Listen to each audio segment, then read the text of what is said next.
नमस्कार, बहुत स्वागत है आपका। मकर राशि मासिक राशिफल अगस्त के महीने में ग्रहों की स्थिति क्या कहती है पहले समझते हैं, फिर जानेंगे विस्तार से। देखिए, सूर्य का गोचर 16 अगस्त तक आपके सप्तम भाव में और इसके बाद 16 अगस्त के बाद आपके अष्टम भाव में सूर्य रहेंगे। कुछ मामलों में अच्छे परिणाम देंगे, लेकिन सामान्य तौर पर गोचर शास्त्र में सूर्य के 8वें भाव में आना बहुत अच्छा नहीं माना जाता। मंगल आपके भाग्य भाव में रहेंगे और बुध अधिकांश समय आपके सप्तम भाव में रहेंगे। देवगुरु बृहस्पति छठे भाव में और 21 अगस्त तक आपके छठे भाव में शुक्र भी रहेंगे। इसके बाद सप्तम भाव में आएंगे। शुक्र अनुकूल परिणाम यहाँ पर थोड़ा सा देते दिखेंगे, लेकिन शनिदेव का गोचर तीसरे भाव में रहेगा और शनिदेव भी वक्री अवस्था में मंगल के प्रभाव में। तो शनिदेव यहाँ पर आप उनसे अच्छा उम्मीद कर सकते हैं, लेकिन केतु का गोचर 8वें भाव में होने के कारण थोड़ा सा दिक्कत है। चलिए समझते हैं, आपके करियर की बात करते हैं। 21 अगस्त तक छठे भाव में आपके करियर स्थान के स्वामी, तो इसके बाद वो 7वें भाव में जाएंगे। तो शुक्र का ये दोनों ही राशि परिवर्तन छठे और 7वें घर में बहुत उत्तम तो नहीं है, पर एवरेज है।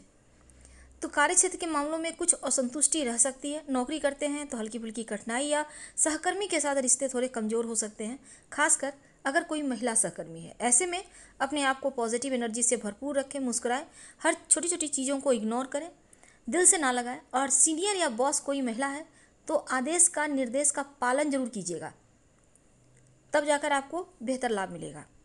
16 अगस्त के बाद 21 अगस्त के बाद भी शुक्र सप्तम में आएंगे। व्यापार व्यवसाय के मामलों में थोड़ा ध्यान दीजिएगा, हर तरफ पारदर्शिता और नज़रें बनाए रखें। हालांकि 21 अगस्त के बाद नई रणनीति बनाकर काम करेंगे तो बेहतर लाभ होगा। और मकर वालों, सावधानी पूर्वक बस आपको आगे बढ़ना है। आर्थिक स्थिति औसत रहेगा, करीब 75% भाग्य का साथ मिलेगा।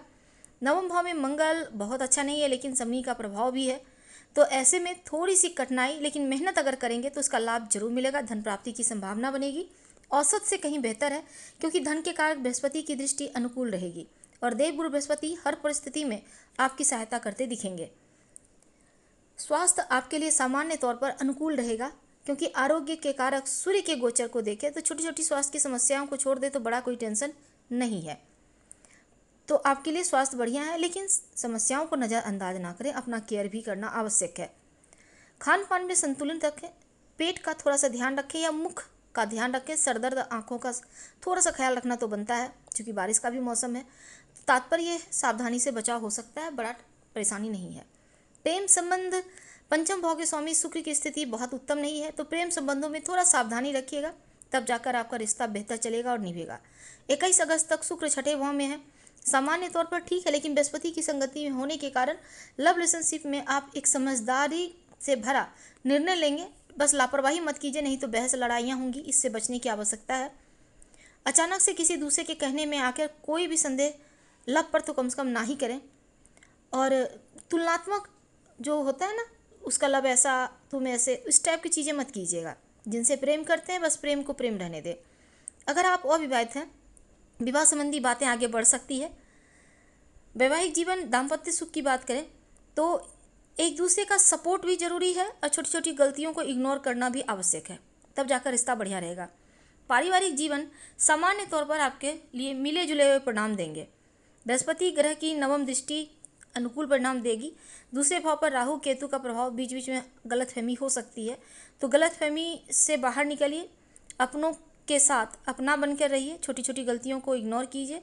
हालांकि चतुर्थ भाव पर किसी नकारात्मक ग्रह का प्रभाव नहीं है, इसलिए बड़ा टेंशन नहीं होगा, माँ का साथ मिलेगा। घर गृहस्थी को लेकर छोटे मोटे तनाव को छोड़कर बड़ा टेंशन यहाँ भी नहीं है। उपाय क्या करेंगे? रोज भगवान सूर्य को प्रणाम करें और इसके अलावा शिव जी को 1 लोटा जल नियमित रूप से अर्पित करें। हम आपसे विदा लेते हैं। जानकारी अच्छी लगे तो लाइक कर, सब्सक्राइब करें, शेयर करें, कमेंट करें। धन्यवाद।